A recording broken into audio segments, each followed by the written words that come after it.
Meryl Streep went after Sophie's Choice. Read about actors who auditioned. Read about, I mean, A Dangerous Mind. It was Ben Stiller and Sam Rockwell, and they both auditioned, you know, before Sam Rockwell got the role away from Ben Stiller.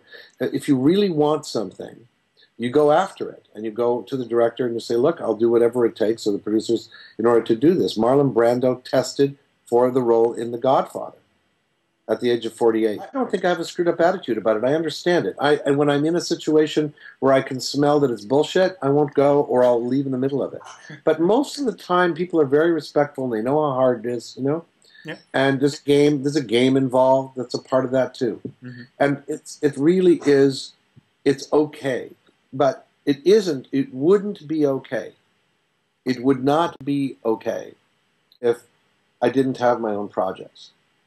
Yeah. I think I would be screwed up by it. I think I would be more pissed off. I think that I would have a diminishing, or I think my auditions would get worse and worse as the angrier I got, you know? And the less roles I got, it would be a vicious circle, you know? But I have all my own stuff, you know, that I get involved with. Plus, I'm a dad. The two things happened at once. Sci-Fi Network decided to rebrand itself, and people made fun of it. They took the SCI-FI for science fiction short form and tried to take that away, and they created this SYFY logo. And they coincided that with the premiere of our show. And one of the things that they were after, very cleverly, along with having a worldwide franchise, was they really were looking for the demographic in women to rise.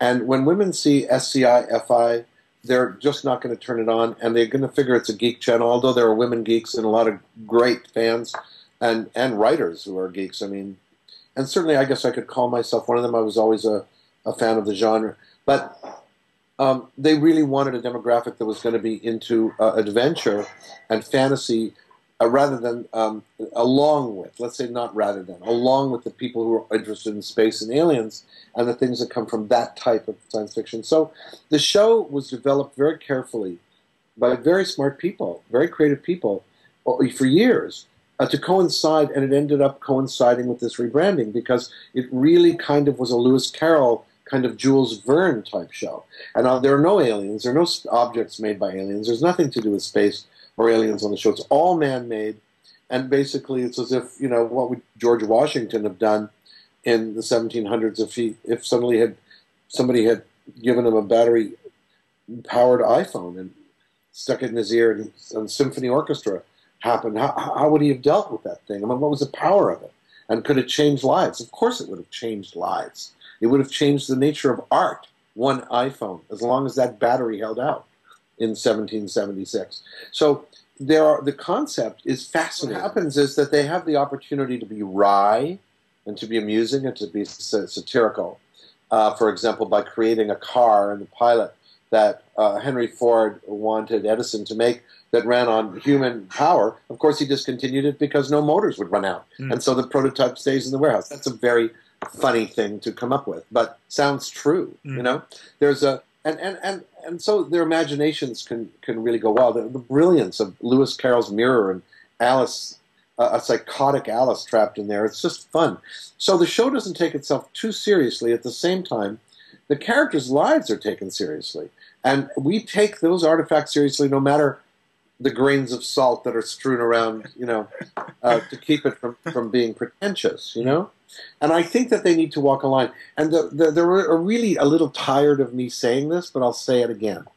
All shows are looking for what they are, especially in the first season. And in the second season, they say, is this a warehouse script or is it not? And my attitude is the moment that they figure it out, we're dead.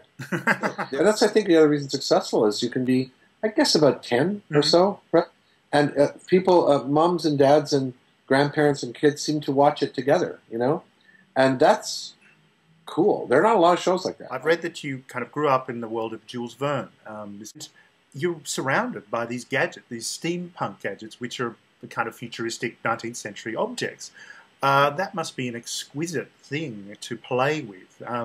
These props. I've heard you talk about the camera that takes pictures of people in 2D, but when you physically hold these things, it must unleash your child within you. Is that just tremendous fun? Do you have difficulty kind of not you're dead on. You're dead right. I'm a child actor who played, Jim Hawkins when I was 11 years old, and Tom Sawyer, and the Snow Queen, and the Sea Monster, and did children's theater every Saturday, and I was in that world from a very, very young age. And all actors will tell you the secret is trying to keep that child alive within you so you're innocent and present, and you can imagine yourself in the situation. And actors work very, very, very hard to bring themselves, to get out of their own way so that they can simply imagine themselves to be in a situation.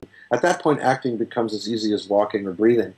And the props, the details, you don't even see them sometimes. Unless the camera happens to cross it, the detail everywhere. So when I'm in Artie's office, in Artie's room, I just have to show up.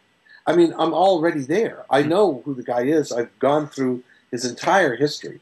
I know everything, or at least as much as I need to know until the writers, come up with more facts. But I know a lot about him. And I just bring it to the table, some of which I show, some of which is secret that you won't know yet, that I don't want to show. But I absolutely am like a child in that environment. I really don't feel like I'm going to work. I arrive and I'm the guy, and this is my place. And anything that shouldn't be there, whether it's the cameras or lighting cues, or they go away.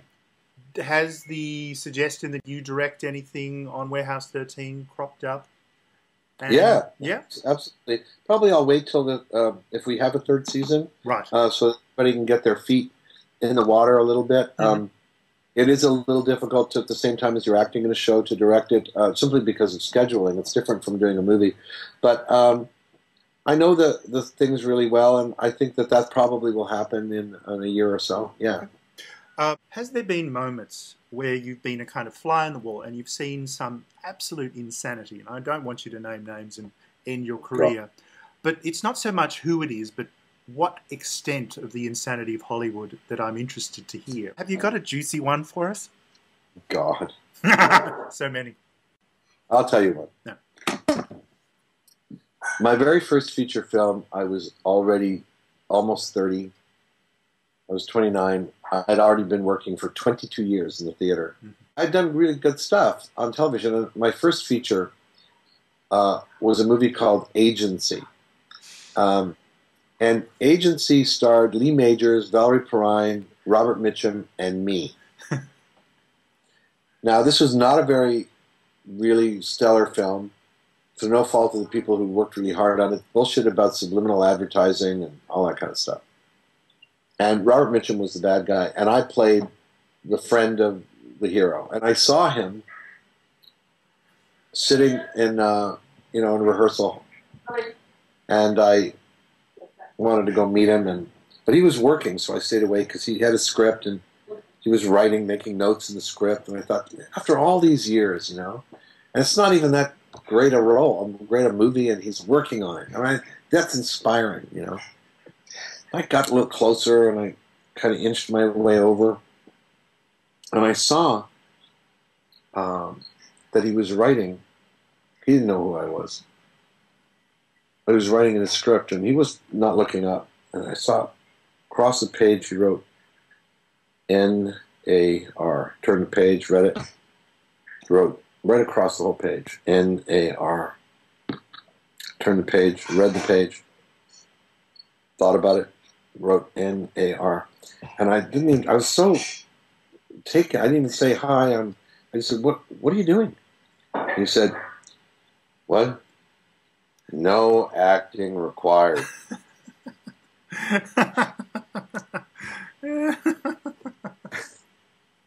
And then I introduced myself, and I said, I'm Saul Rubinek. He said, I'm in the movie here. He said, what are you playing? I said, I'm playing Goldstein. He looked at me. You're playing Goldstein? I said, yeah.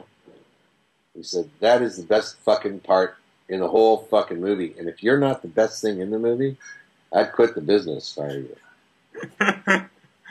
And I said, I will be, Mr. Mitchum. I will be the best thing in this movie. And he liked me after that. And you know what? I was.